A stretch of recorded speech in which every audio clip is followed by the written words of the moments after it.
इसी तरह हम क्या करेंगे, अगला क्वेश्चन देखेंगे। एक अगला क्वेश्चन हम देखते हैं यहाँ पे, क्वेश्चन नंबर 3। 3/4 और 4/5 के बीच दो परिमेय संख्या दो परिमेय संख्या निकालना है। 2 निकालना हो या फिर 3 निकालना हो या फिर 4 निकालना हो, मुझे कोई टेंशन नहीं है। लेकिन अगर ये P/Q के रूप में अभी जितना भी हमने अभी परिमेय संख्या निकाला है वो सब नंबर के फॉर्म का होता है, यानी P/Q के रूप में नहीं था। तो अगर इस तरह से अगर आ गए तो हमको कैसे निकाल, प्रोसेस एकदम बिल्कुल सेम रहेगा, सेम टू सेम वही। अब हम अपना सोल्यूशन लिखते हैं यहाँ पे। तो 3/4 1 2 2 ही निकालना है तो 2 स्पेस छोड़ देते हैं और यहाँ पे 4/5 हो गया, ठीक है। तो अभी अपना वही प्रोसेस करते हैं। 3/4 प्लस 4/5 डिवाइड बाई 2 कितना हो जाएगा, 15 16 और 20 और डिवाइड बाई 2, तो टोटल कितना हो जाएगा 31 डिवाइड बाई 40। ये हो गई हमारी एक परिमेय संख्या। तो यहाँ पे इसको लिख लेते हैं 3/4 और 31/40 और यहाँ पे हो गया 4/5। ये हो गई हमारी एक परिमेय संख्या। अब एक और हमको निकालनी है, या तो फिर इसमें से निकालना है या फिर इसमें से निकालना है। तो इसी में से निकाल लेते हैं। 3/4 प्लस 31/40 और डिवाइड बाई 20। तो अगर हम यहाँ पे फिर इसको ऐसे करें, देख लेते हैं एक बार, ठीक है। तो फिर इसको करते हैं 120 प्लस इसको मल्टीप्लाई इसके साथ, इसका इवन का सिंपली जोड़ है तो आप इसको कर सकते हैं। और 4 1 जा 4 4 3 जा 12 और 160 डिवाइड बाई 2, तो हो जाएगा टोटल यहाँ पे। तो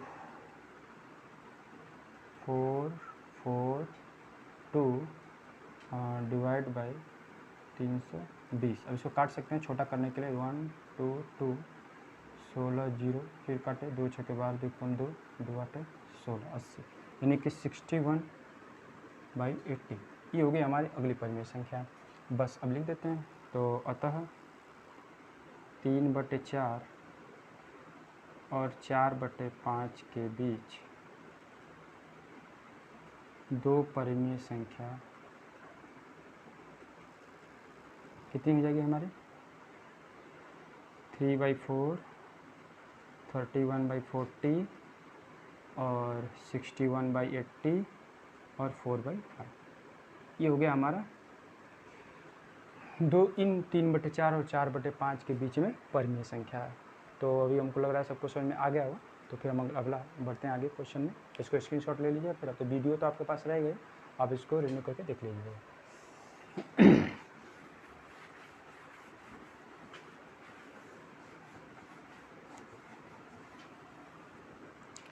क्वेश्चन नंबर अगर हम फोर्थ की बात करें,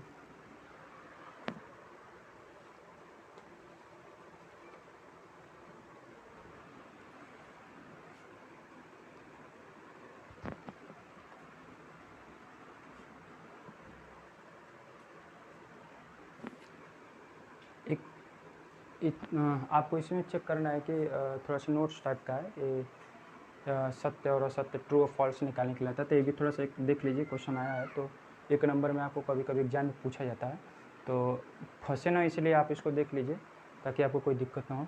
तो यहाँ पे देख लेते हैं कि पहला क्वेश्चन दिया हुआ है कि प्रत्येक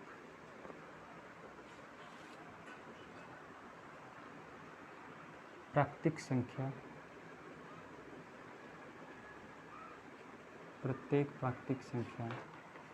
एक पूर्ण संख्या है, एक पूर्ण संख्या है। दूसरा आपको दिया है प्रत्येक पूर्णांक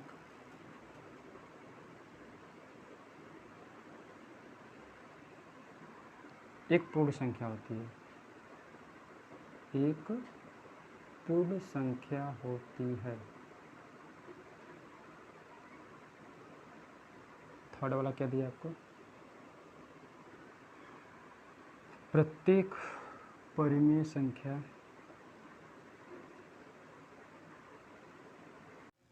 ठीक है। तो अभी हम अगला क्वेश्चन देखते हैं। भाग 3 में 1.2 ठीक है। तो 1.2 में हमारा क्वेश्चन नंबर 1 है कि करड़ी में 5 को संख्या रेखा पे प्रदर्शित कीजिए। ठीक है।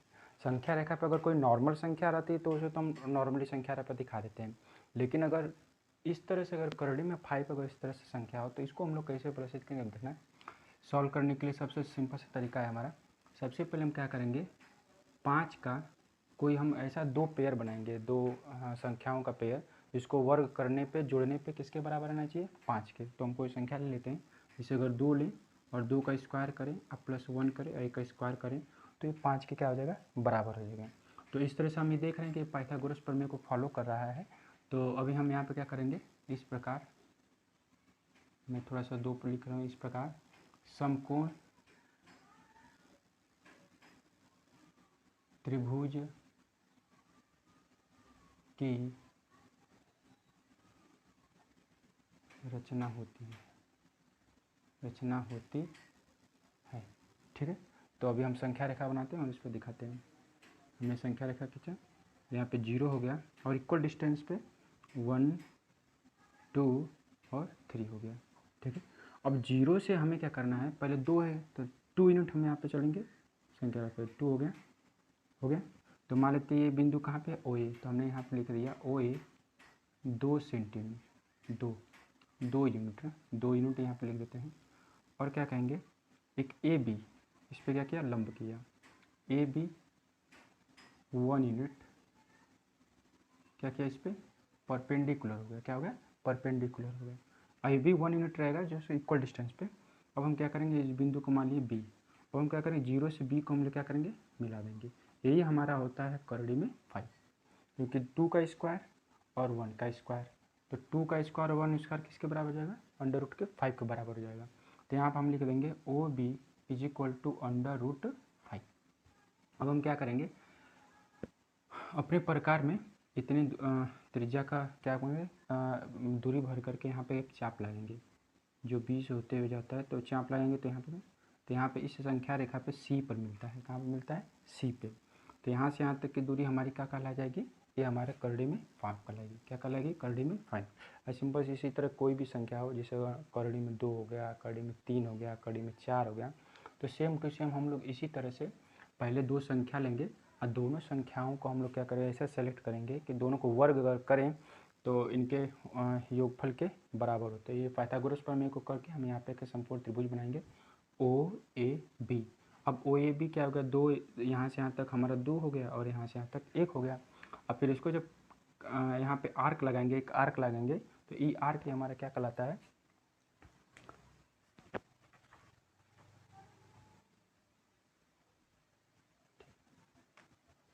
ये आर्क ही हमारा क्या कहलाता है, और ये हमारा O क्या हो जाएगा, इस वृत्त का केंद्र हो जाएगा। तो O क्या हो जाएगा, केंद्र, O क्या हो जाएगा, केंद्र हो जाएगा।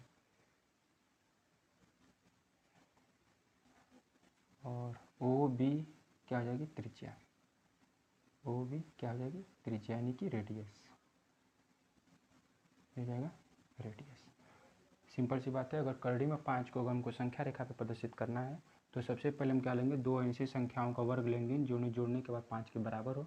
यानी कुल मिला जुला के हमको अगर समकोण त्रिभुज का हमको क्या करना है, एक रचना करना है, जहाँ पे OA हमें 2 यूनिट लिए और AB परपेंडिकुलर जो होगा, परपेंडिकुलर 1 यूनिट होगा। और जब अगर हो जाएगा तो हम O और B को जब मिला देंगे तो ये हमारा √5 हो जाएगा। और OB हमारा क्या होता है, एक रेडियस होता है। इसी को रेडियस मान करके हम क्या करेंगे, एक आर्क लगाएंगे जो बिंदु C पर कट करेगा। ये हमारा क्या होता है, संख्या रेखा पे √5, क्या होता है, √5। ठीक है। तो ये C हमारा क्या करें, यहाँ पर लिख देंगे C √5 को प्रदर्शित करता है, प्रदर्शित करता है।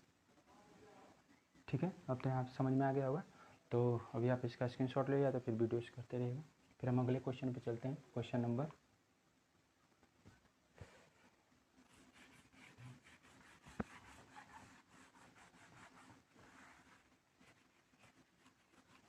अब आता है हमारा 1.3।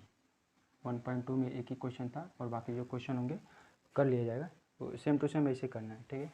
तो भाग 4 के 1.3 में 1.3 में हमको देखना है क्वेश्चन नंबर 1। क्वेश्चन नंबर 1,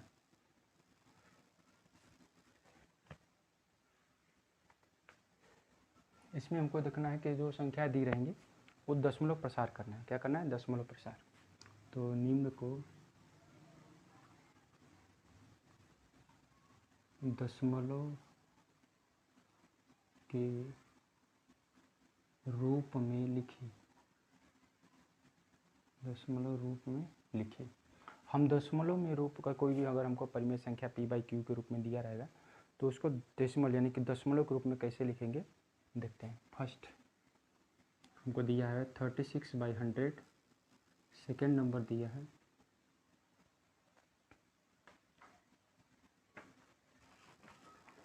1/11 और थर्ड नंबर दिया हुआ है 4 1/8, ठीक है। और फोर्थ दिया है 3/13। 3/13 ये 4 क्वेश्चन हमको दिए हैं, तो अगर हमको एक भी अगर हम कर लेंगे तो ठीक रहेगा। तो देख लेते हैं इसको, ये तो नॉर्मल हो जाएगा। सॉल्यूशन में हॉल में देखें तो नीचे 2 जीरो है, तो 2 डिजिट पर नॉर्मली हम यहाँ पे डेसिमल लगा दें। 36 ये हो गया हमारा डेसिमल के रूप में। अब इसको हमको करना होगा तो क्या करेंगे, ये हमारा होता है अंश, इसको न्यूमरेटर बोलते हैं, इसको बोले डिनोमिनेटर, इसको क्या बोलते हैं? हर बोलते हैं। तो क्या होंगे, इसको कैसे बदलेंगे? जो अंश वाला होता है अंदर आ जाएगा और हर वाला क्या होता है बाहर। अब इसमें हम क्या करेंगे, नॉर्मली डिवाइड कर देंगे, हमारा डेसिमल के रूप में हो जाएगा। तो पॉइंट ले जाएं, 0 हो जाएगा। फिर अगर नहीं जाएगा फिर हम क्या भाई 0 लेंगे, फिर एक 0 बढ़ेगा, फिर 11 9 कितना होता है 99। फिर इसको माइनस कर दिए तो 1 बचेगा, यहाँ पे 0 हो जाएगा। फिर अगर फिर डिवाइड नहीं जाएगा, फिर 0 बढ़ाएंगे, फिर नहीं जाएगा, फिर 0 बढ़ाएंगे, फिर 11 9 99। यानी इसी तरह क्या करता रहेगा, चलता रहेगा। तो हमारा इसके डेसिमल रूप में कैसे लिखेंगे, 1/11.090, ये हो जाएगा हमारा आंसर। अब अलग अलग क्वेश्चन पे जाते हैं। तो ये हमको किस में दिया है, मिश्र भिन्न में। अब तो मिश्र भिन्न को हम क्या करेंगे, सबसे पहले क्या करेंगे, इसको साधारण भिन्न में बदलेंगे। साधारण भिन्न कैसे बदलेंगे, एक बार देख लो। 4/32 और 33/8 कितना हो गया 33/8। अब 33/8 को सिंपल से वही हमारा पुराना मेथड, ये हो गया अंश, ये हो गया हर, ठीक है। तो हम फिर वही क्या करेंगे, हर को बाहर लेकर आएंगे और अंश को अंदर रख देंगे। इसमें चला जाएगा 8 चौका 32, 3 में 2 गया 1 और 3 3 0। फिर भागा नहीं जाएगा, पॉइंट वाले जाएंगे 0, 8 एक कम 8, फिर -2, फिर 0 बढ़ाएंगे, 8 दूना के 16, फिर 4 बचेगा, फिर 0 बढ़ाएंगे, 8 पंजे 40। ये पूरा क्या हो गया, कट गया। तब इसको हमारे दशमलव के रूप में कैसे लिखेंगे, 4 1/8 इज इक्वल टू 4.125। ये हो गया हमारा आंसर, ठीक है। अब इसी तरह से लास्ट क्वेश्चन देख लेते हैं। 13 3 और यहाँ पे क्या हो जाएगा 30। डिवाइड तो जाएगा नहीं, पॉइंट ले जाएंगे, 0 हो जाएगा। 26 13 39 ज़्यादा हो जाएगा, 2 बार में लेके जाते हैं। 13 दूना के 26, ध्यान से देखते रहिएगा। और 10 में से 4 गया तो कितना बचेगा 6, यानी कुल टोटल मिला के 4 हो जाएगा। फिर हम फिर लेके जाते हैं, 0 बढ़ाएंगे, 3 बढ़ जाएगा, 13 3 39, 1 बचेगा। फिर भागा नहीं जाएगा, फिर 0 बढ़ा देंगे, फिर भी भागा नहीं गया, फिर 0 बढ़ाएंगे, 100 हो जाएगा, 7 बच जाएगा 91, ठीक है, 9 बच जाएगा। तो इसको हम दशमलव के रूप में कैसे लिखेंगे, लिखे ना 3/13.230 से, ये हो जाएगा हमारा आंसर। तो ये बहुत ही सिंपल था, इसको हमको लग रहा है सबको समझ में आ जाना चाहिए। तो पहले से हम पढ़ें, अब हम अलग अलग क्वेश्चन की तरफ बढ़ते हैं। इसका स्क्रीनशॉट ले लो, ठीक है। क्वेश्चन नंबर 2 पे अगर हम जाते हैं,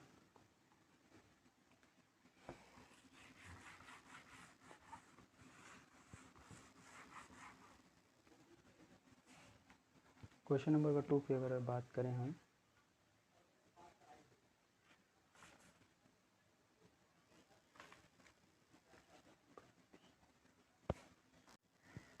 ठीक है, तो प्रश्न 1.4 का अगला क्वेश्चन हमारा देखेंगे। इसमें दिया है कि 3.765 को संख्या रेखा पे प्रदर्शित कीजिए।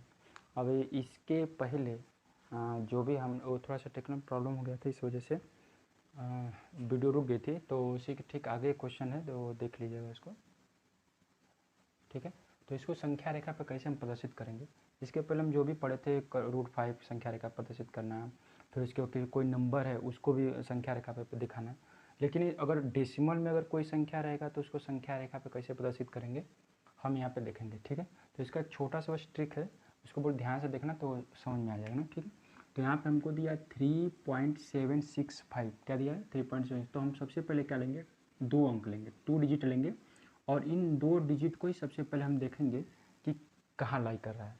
फिर जब 2 डिजिट पे चले जाएंगे तो फिर पहले बड़ा, फिर उससे छोटा, फिर उससे छोटा, है ना। तो सबसे पहले किसी चीज़ को दिखाने के लिए क्या करेंगे, सबसे पहले बड़ा लेते हैं, फिर बड़ा से फिर छोटे में जाएंगे, फिर छोटे से फिर और छोटे में चले जाएंगे। तो सबसे पहले हम बड़ा नंबर लेंगे 3.7। तो 3.7 अगर हम देखेंगे तो 3.7 हमारा 3 और 4 के बीच में होगा। 3 के बाद 4 और 4 के बीच में ना 3.7 होगा। ठीक है, तो 3 और 4 के बीच में हमारा क्या लाई करेगा 3.7। तो 3.7 अगर 3 और 4 के बीच में करेगा तो 3.1, 3.2, 3.3 इसी तरह चलता जाएगा। तो यानी 3 और 4 के बीच में हम जो भी होंगे भाग, उसको 10 भागों में क्या कर देंगे, डिवाइड कर देंगे। तो करो डिवाइड यहाँ पे।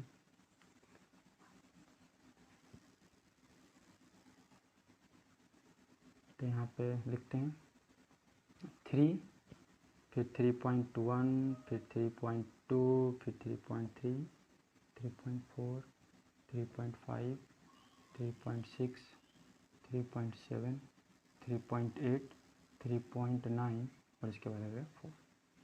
ठीक है, तो हमने 10 इक्वल भागों में इसको डिवाइड किया, और हम देखेंगे 3.7 ही हमारे, तो 3.7 हमारे यहाँ पे है। ठीक है, 3.7 कहाँ पे 3.7। अब हम आगे एक डिजिट हमने शो करा दिया, अब इसके अंदर चलेंगे, क्यों 3.76 हमको लाना ना। तो अब अगले स्टेप में लिखेंगे, सेकेंड स्टेप में लिखेंगे 3.76। अब 3.76 किसके बीच में लाई करेगा, तो 3.7 हो गया, अब 6 यानी किससे आगे डाक रहे हैं, तो 3.8 के बीच में। किसके बीच में 3.7 है, तो 3.7 से एक नंबर भागे रहे हैं, आगे जा रहे हैं। तो 3.76 किसके बीच में होगा, 3.7 और 3.8 के बीच में होगा, क्योंकि इससे ज़्यादा तो हो नहीं सकता। तो 3.7 और 3.8 के बीच में होगा। तो लिखेंगे 3.7 तथा 3.8 के मध्य में होगा, मध्य में होगा। ठीक है, लिख दिया मध्य में होगा।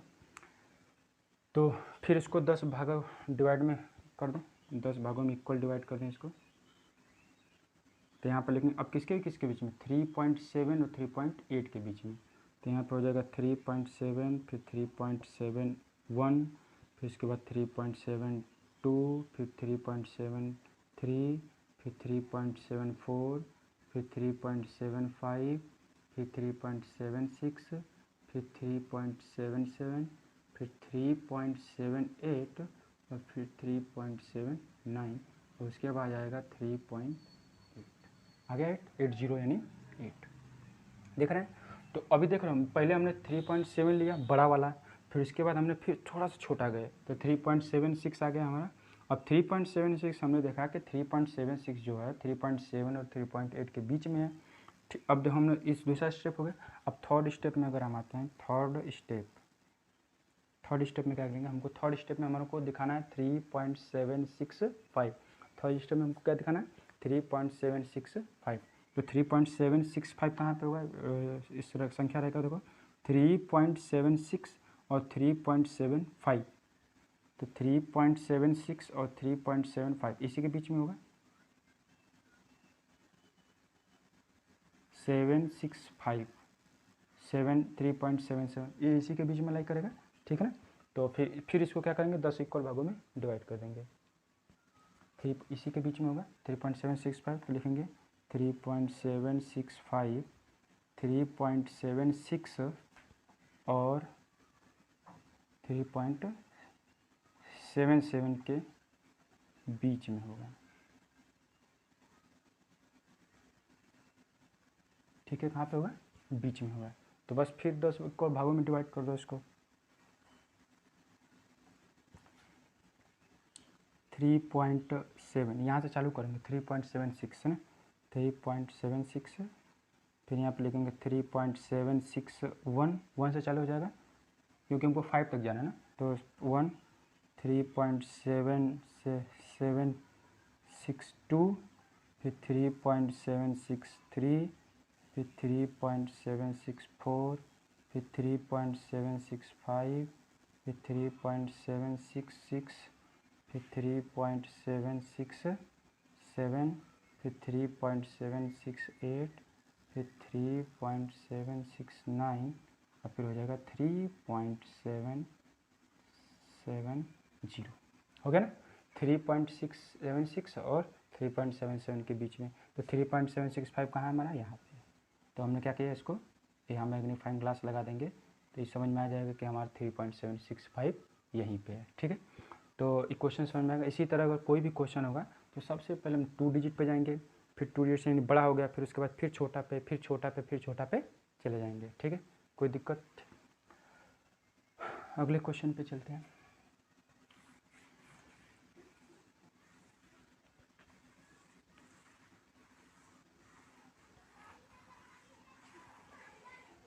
ठीक है, तो अभी क्लास एक चीज़ में हम बता देना चाहते हैं हमको कि हमारा क्लास 9 और क्लास 10 का बैच स्टार्ट हो गया है। तो जिन लोगों को मैथ और साइंस में अगर जिसको प्रॉब्लम हो रहा है तो हमारा बैच ज्वाइन कर सकता है। और बैच ज्वाइन करने के लिए एप्लीकेशन में मैंने वीडियो के डिस्क्रिप्शन में मैंने अपने एप्लीकेशन का लिंक दे दिया है, तो इंस्टॉल करके वो बैच की जानकारी वो क्या कर सकता है, ले सकता है।